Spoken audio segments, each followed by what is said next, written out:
Hello students, class 11 political science, and now I am going to discuss about the local government. In this particular chapter I am going to discuss about the 73rd and 74th constitutional amendment. आपका जो chapter है local government, उस chapter में से आपको सिर्फ ये topic पढ़ना है। बाकी जो टॉपिक्स हैं इस चैप्टर के वो डिलीट कर दिए गए हैं बोर्ड के द्वारा कोविड की वजह से।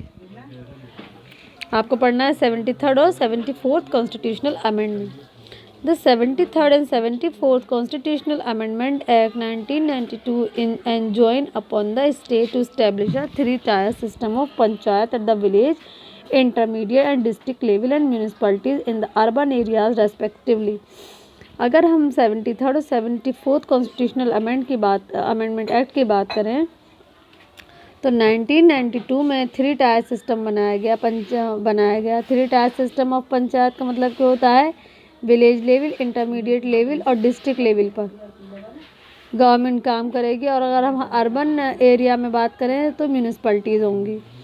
State are expected to develop educate power. देखो स्टेट के पास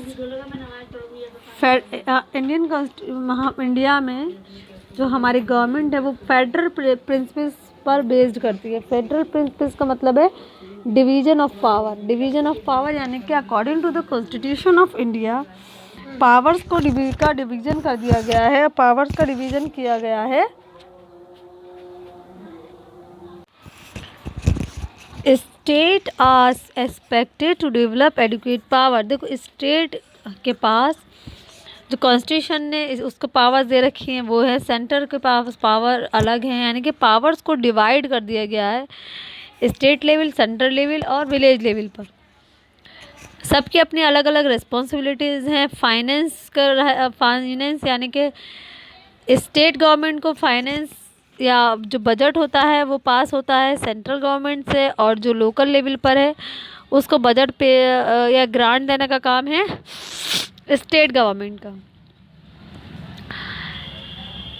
इकोनॉमिक डेवलपमेंट या सोशल जस्टिस के लिए स्टेट गवर्नमेंट भी अपनी तरफ से पॉलिसीज़ और प्लान्स बनाती है और फिर उनको इम्प्लीमेंट भी कराती है।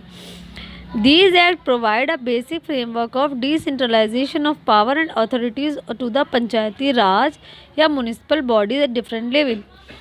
ये जो एक्ट है 73rd and 74th constitutional amendment act जो है, इस एक्ट के मुताबिक डिसेंट्रलाइजेशन यानी कि पावर्स को डिसेंट्रलाइज किया गया है। जो पंचायती राज है, जो पंचायती राज सिस्टम है, उनको पावर्स दी गई हैं अलग अलग डिफरेंट लेवल्स पर। Responsibility for giving its practical shape rest with the state are expected to act in accordance with the spirit of the act of establishing a strong and viable system of local self government. देखो जो state है,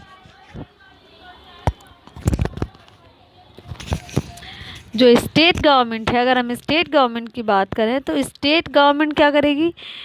state are expected to act यानी कि state government काम करेगी, जो भी काम करेगी वो इस एक्ट की रोशनी में ही करेगी, इस एक्ट के अकॉर्डिंग ही करेगी। लोकल सेल्फ गवर्नमेंट है वो भी इस एक्ट के अकॉर्डिंग काम करेगी, यानी कि 73 और 74 जो कॉन्स्टिट्यूशनल अमेंडमेंट एक्ट है उसके अकॉर्डिंग ही काम करेगी, चाहे वो लोकल सेल्फ गवर्नमेंट हो या फिर state government. The 73rd and the 74th amendment to the constitution of India constitute a new chapter in the process of democratic decentralization in India.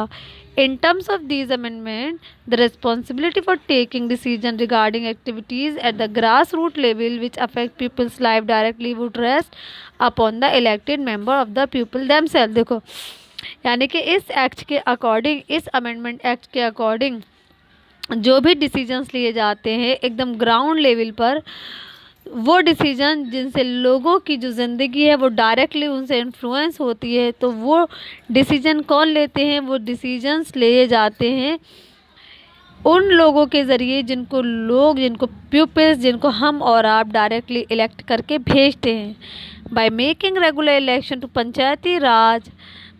अब पंचायती राज की अगर हम बात करते हैं तो वहाँ भी क्या होते हैं? वहाँ पर भी इलेक्शन होते हैं और इलेक्शन मैंडेटरी है, यानी कि हर 5 साल के बाद इलेक्शन होना है, जिसमें जो गांव के लोग हैं अपने रिप्रेजेंटेटिव को वोट देंगे, वोट के आधार पर वो चुनेंगे अपने जिस कैंडिडेट को भी वो वोट दें। The making regular election to Panchayati raj municipal bodies mandatory, these institution have been given their due place in the democratic setup of our country. Local self-government in India, both rural and urban, has seen many ups and down. देखो local self government की अगर हम बात करते हैं India में, चाहे वो रूरल लेवल पर हो या अर्बन लेवल पर, बहुत सारे अप एंड डाउन तो आते ही रहते हैं। But the 73rd and 74th constitutional amendment 1992 local government in India got a new life as it is enshrined in the Constitution of India like the two upper level of government, central and state level। देखो local government की अगर हम बात करें India में तो पता चलता है इस अमेंडमेंट 73 और 74th कॉन्स्टिट्यूशनल अमेंडमेंट के मुताबिक क्या हुआ, पहले यहाँ पर क्या था, गवर्नमेंट 2 लेवल पर काम करती थी, central level and state level. लेकिन इस अमेंडमेंट एक्ट के बाद गवर्नमेंट का तीसरी जो थर्ड टायर सिस्टम है वो एक तरह से काम करने लगा, और वो कौन सा है, लोकल लेवल या Panchayati Raj. Local self government is the third stratum of government. तो मैंने अभी आपको यही बताया कि जो लोकल सेल्फ गवर्नमेंट है वो गवर्नमेंट का तीसरा एक तरह से स्टार्टम है, तीसरा एस्पेक्ट है, तीसरा tier. The first two being the central, पहले दो कौन से हैं, सेंट्रल और state government. Presently, rural self-government panchayati raj system is working in according with the 73rd and 74th constitutional amendment. लेकिन मैं आपको बता दूं जो रूरल गवर्नमेंट है, जो Panchayati Raj is working out of the 73rd constitutional amendment act and the urban self government. और municipal body is working, जो म्यूनिसिपल बॉडीज़ हैं, म्यूनिसिपल बॉडीज़ बेटा अर्बन, अगर हम अर्बन एरियाज़ की बात करते हैं तो वहाँ पर म्यूनिसिपल बॉडीज़ होती हैं और ये काम करती हैं 74th कॉन्स्टिट्यूशनल अमेंडमेंट के अकॉर्डिंग। बट पंचायती राज यानी कि रूरल लेवल पर अगर हम बात करते हैं तो जो लोकल सेल्फ गवर्नमेंट है वो 73rd कॉन्स्टिट्यूशनल अमेंडमेंट के अकॉर्डिंग काम करती है। Following the enactment of the 73rd Act 1992, almost all states in India passed legislation in conformity with the provision of 73 Amendment Act। यानी कि भारत में जितने भी स्टेट्स हैं वहाँ पर एक तरह से इस एक्ट को लेकर, इस एक्ट के प्रोविज़न में एक कन्फर्मिटी के तौर पर लेजिस्लेशन, कन्फर्मिटी मतलब तौर पर एक लेजिस्लेशन पास हुई, यानी कि कंफर्म हो गया क्या इस एक्ट के अकॉर्डिंग रूरल जो लेवल पर जो पंचायती राज सिस्टम है या लोकल गवर्नमेंट है वो काम करेगी, और 73rd के अकॉर्डिंग जो म्यूनिसिपैलिटीज़ हैं वो काम करेंगी in urban areas. 73rd amendment act aim to provide 3 tier system in the local government. अगर हम 73rd अमेंडमेंट एक्ट की बात करें तो ये क्या प्रोवाइड करता है, 3 टायर सिस्टम लोकल गवर्नमेंट में। उसमें कौन कौन आ जाते हैं, और ये जो 3 टायर सिस्टम है लोकल गवर्नमेंट कॉन्स्टिट्यूट है, और इनको किस तरह से इलेक्ट किया जाता है, इलेक्शन के द्वारा, और ये इलेक्शन हर 5 साल के बाद होते हैं। The act also provide reservation of seat for schedule caste and schedule tribes and women. और इस एक्ट के according schedule caste, schedule tribes और औरतों के लिए भी सीट्स को रिजर्व रखा गया है। यानी कि जो 73rd अमेंडमेंट एक्ट है वो ये कहता है कि जो गाँव में रूरल लेवल पर जो लोकल गवर्नमेंट काम करेगी, जो लोकल गवर्नमेंट होगी उसमें औरतों के लिए, ST SC के लिए भी जो सीट्स हैं वो रिजर्व रखी गई हैं। Act provide for a state finance commission to make recommendations regarding the financial powers of the panchayats and to constitute district planning committee to prepare draft development plan for the district। इसके अलावा ये act में क्या है, state finance commission होगी जो recommendations देगी financial powers को लेकर, यानी कि पंचायत की जो फाइनेंशियल जो ग्रांट वगैरह है वो कहाँ से आएगा, किस तरह से उसके ये तमाम चीज़ों के लिए, उसके काम काज के लिए उसको जो पैसा है वो कहाँ से मिलेगा। तो ये सब कुछ इस एक्ट के अकॉर्डिंग डिसाइड किया गया है। 74th constitution amendment act 1992 propose to constitute a uniform structure of municipal corporation. तो जो 74th कॉन्स्टिट्यूशनल अमेंडमेंट एक्ट है वो किसकी बात करता है, वो यूनिफॉर्म म्यूनिसिपल कॉरपोरेशन स्ट्रक्चर की बात करता है, म्यूनिसिपल काउंसिल नगर पंचायत की बात करता है। This act granted the urban local government a constitutional status, और ये जो एक्ट है कहता है कि जो लोकल गवर्नमेंट होगी उसको भी इस एक तरह से कॉन्स्टिट्यूशनल स्टेटस हासिल होगा, यानी कि जो लोकल गवर्नमेंट होगी वो भी कॉन्स्टिट्यूशन के अकॉर्डिंग ही काम करेगी। Urban local government has 3 categories. अगर हम अर्बन लोकल गवर्नमेंट की बात करें तो उसकी 3 कैटेगरीज होती हैं। Nagar Panchayat for transitional area, municipal council for smaller urban area और municipal corporation for a large urban area. An area is designated as a transitional area or a smaller urban area or a large urban area on the basis of the size and density of the population। देखो transitional area, smaller area, large area, ये हम किस बात पर decide करते हैं, ये हम डिसाइड करते हैं वहाँ के जो एरिया है उसका साइज़ और वहाँ की जो पॉपुलेशन है उसके बेस पर डिसाइड करते हैं कि एरिया लार्ज है, स्मॉल है या ट्रांजिशनल एरिया है। Revenue granted for local administration, the percentage of employment in a non-agricultural activities, economic importance or such other factors. The governor of state can provide economic importance और such other factors। जो governor होते हैं state के, तो governor of state जो है ना क्या करते हैं, Governor of state can provide by notification by a municipality may not be created in industrial ownership. The municipal service are provided by an industrial establishment. Another type of town which does not come with the scope of our category is any contentment। तो कहने का मतलब ये है कि जो हम अगर अर्बन लेवल पर बात कर रहे हैं तो जो 3 कैटेगरीज हैं जैसे मैंने अभी आपको बताई, नगर पंचायत, म्यूनिसिपल काउंसिल और म्यूनिसिपल कॉरपोरेशन, तो ये कैटेगरीज किस बेस पर डिसाइड की जाती हैं, इनका डिवीज़न किया जाता है उस एरिया की जो पॉपुलेशन है, एरिया का साइज़ है, इस बेस पर डिसाइड किया जाता है कि ये जो एरिया है वो म्यूनिसिपल काउंसिल यहाँ काम करेगी, नगर पंचायत या म्यूनिसिपल कॉरपोरेशन।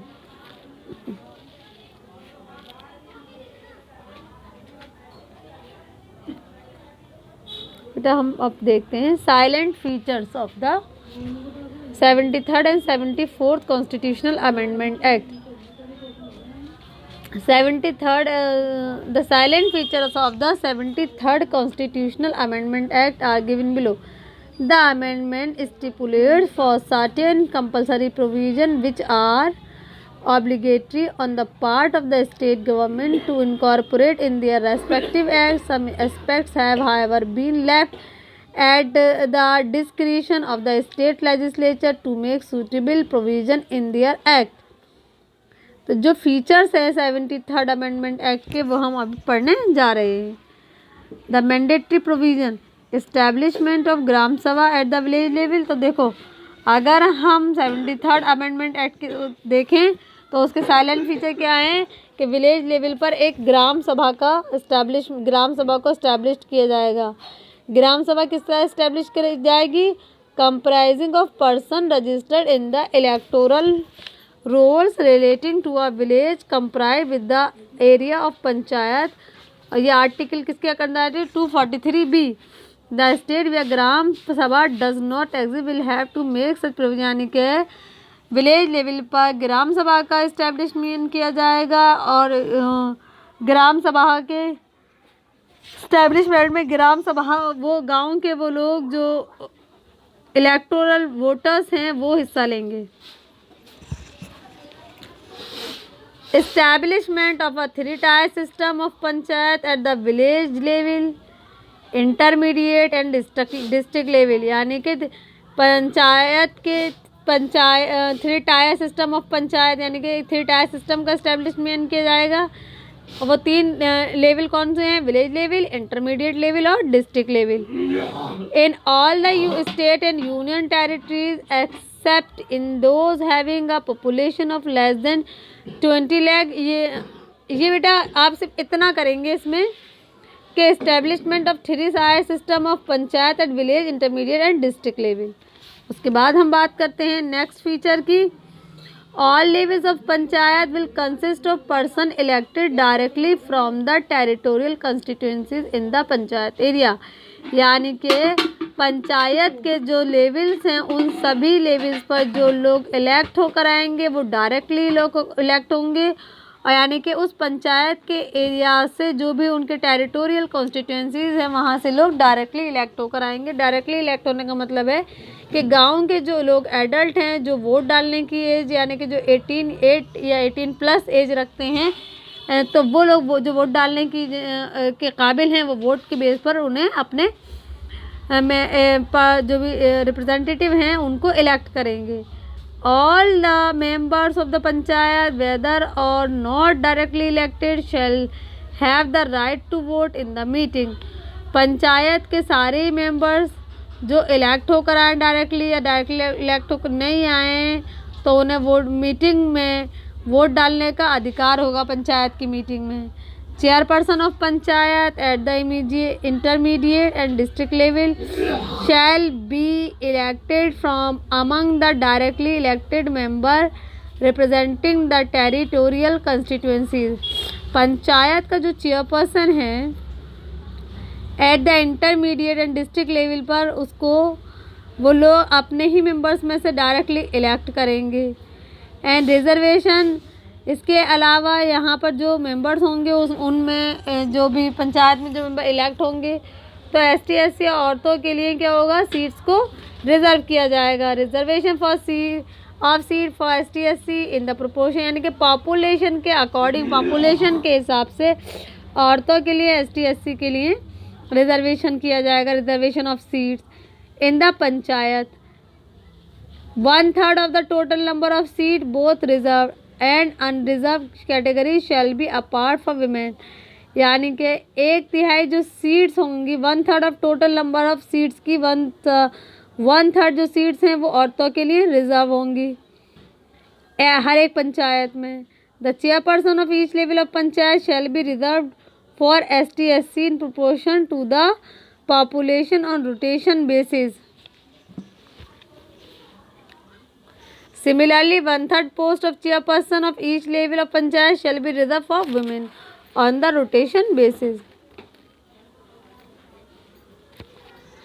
उसके बाद है fix tenure of 5 year of panchayat from the data appointed for a first meeting and the tenure can not be extended. इसका जो टाइम पीरियड होता है वो कितना होता है, 5 साल। Amendment of law to dissolve the panchayat at any level is also prohibited. यानी कि किसी भी लॉ में बदलाव को लेकर कोई भी अमेंडमेंट जो होगा पंचायत लेवल पर वो नहीं हो सकता, वो प्रोहिबिटेड है। A person who has attend 21 years of age is eligible for membership of panchayat. वो इंसान जिसकी एज 21 ईयर्स है वो पंचायत की मेंबरशिप के इलेक्शन के लिए एलिजिबल है।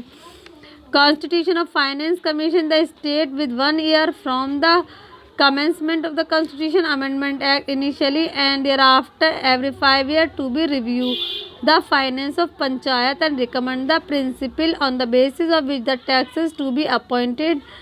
यानी कि जो भी पंचायत वगैरह के जो भी फाइनेंस जो खर्चा है, तो ये कि उसे स्टेट गवर्नमेंट ग्रांट देती है। दूसरा, टैक्सेस से जो पैसा आता है उसका इस्तेमाल भी पंचायत अपने कामों को करने में इस्तेमाल करती है। Audit of the account of the panchayat to be done. Next है state election commission has to be constituted for the superintendence direction and control of the panchayat at all level. यानी कि स्टेट इलेक्शन कमीशन को बनाई जाएगी जो directly constitute superintendence direction, यानी कि जो सुपरिटेंडेंट डायरेक्शन के अकॉर्डिंग काम करेगी और पंचायत को तमाम लेवल्स पर कंट्रोल करेगी। Act is applicable to all state and union territories.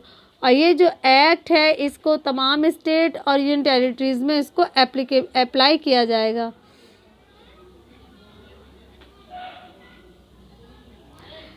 exempting is being rented to certain state and tribal area and other territory from the application of the provision of part 9th of the constitution, यानी कि बस उनको छोड़कर जो constitution के part 11th का हिस्सा नहीं है वो यूनियन वो जगह है, वो एरियाज या वो स्टेट या वो यूनियन टेरिटरीज और the constitution powers to president and the governor to modify provision.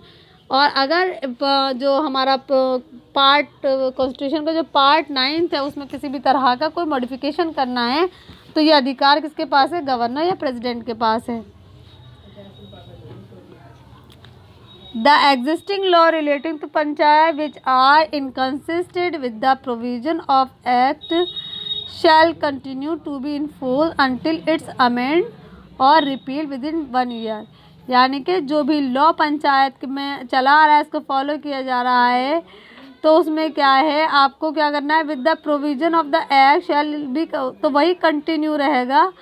अगर किसी भी तरह का उसमें अमेंडमेंट करना है कुछ है तो वो 1 साल में ही हो सकता है।